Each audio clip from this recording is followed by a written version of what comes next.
2025 انتهت. 2026 ممكن تبقى نفس الفشل.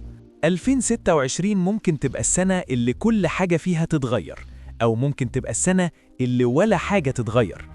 أيوة، زي كل سنة هتحط أهداف، هتقول السنة دي سنتي، وبعدين هتتفرج على ناس في سنك أقل منك موهبة بيحققوا أكتر منك، بيشتروا حاجات أحسن منك وبيكسبوا فلوس تغير حياتهم، وانت عالق في مكانك.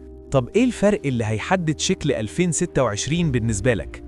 انت مش لوحدك، والموضوع مش غلطتك. خلينا نبقى صرحاء، ممكن تكون قلت لنفسك قبل كده السنة دي سنتي، وبرضو ها أنت هنا لسه مستني، لسه بتأمل إن حاجة سحرية هتحصل، وبصراحة مش غلطتك. الكذبة الكبيرة اللي عايشينها، المفروض إحنا عايشين في أعظم عصر للنجاح وتراكم الثروة، لكن الحقيقة أغلب الناس بتكافح عشان تدفع الإيجار والأكل. المفروض ده عصر المعلومات، لكن الجامعة بقت دين على أجيال. المفروض ده عصر الفرص، لكن تلاقي شغل براتب كويس أصعب من أي وقت فات، وحتى لو لقيت الشغل ده ممكن تبقى على بعد تحديث واحد من ال AI وتتشال. حرب الشركات العملاقة على المستقبل. OpenAI التزمت بتريليون دولار في البنية التحتية لل AI خلال ال5 سنين الجايين. جوجل أو ألفابت بتصرف 200 بليون دولار على ال AI. إيلون ماسك استثمر 33 بليون دولار في XAI. يعني إيه ده بالنسبة لك؟ الطريق التقليدي، شغل كويس وترقية تدريجية، ما بقاش تامن زي زمان.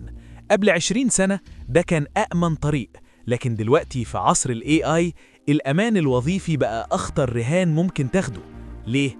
لأنك بتحط 100% من دخلك فيه، مسار واحد، صاحب عمل واحد، قرار واحد من شركة ممكن تبقى بتدور على طريقة تستبدلك بيها. اللعبة اتغيرت، بس مش لازم تقعد على الهامش.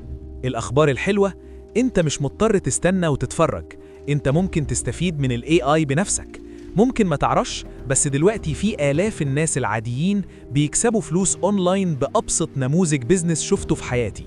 وبالمناسبة أغلبهم ملهمش خبرة في البيزنس أصلاً، ومع ذلك بيعملوا صفقات بتعوض راتبهم كله، بيكسبوا زي الدكاترة والمحامين، وال AI بيعمل الشغل الممل عنهم. ده أسهل نموذج بيزنس ممكن تبدأ بيه في 2026. اللي كان محتاج فريق كامل دلوقتي شخص واحد يقدر يعمله. اللي كان بياخد سنين دلوقتي ممكن يتعمل في أسابيع. ال AI عمل ديمقراطية لخلق الثروة، مش بس للشركات المليارية، لكن كمان للشخص العادي. المهم بس إنه يعرف إزاي يستغل الفرصة دي. السؤال الوحيد اللي لازم تجاوب عليه النهاردة، هتبقى من اللي تساب ورا، ولا هتنضم ليا في إنشاء دخل من ال AI وتخلي 2026 أعظم سنة في حياتك؟ الزبدة، 2026 ممكن تبقى نفس 2025 لو ما عملكش حاجة مختلفة. الطريق التقليدي، الشغل، ما بقاش آمن. ال AI بيغير اللعبة. الشركات الكبرى بتستثمر بلايين في ال AI، وانت ممكن تستفيد من نفس الأدوات. ناس عادية بتكسب فلوس كتير أونلاين من غير خبرة سابقة.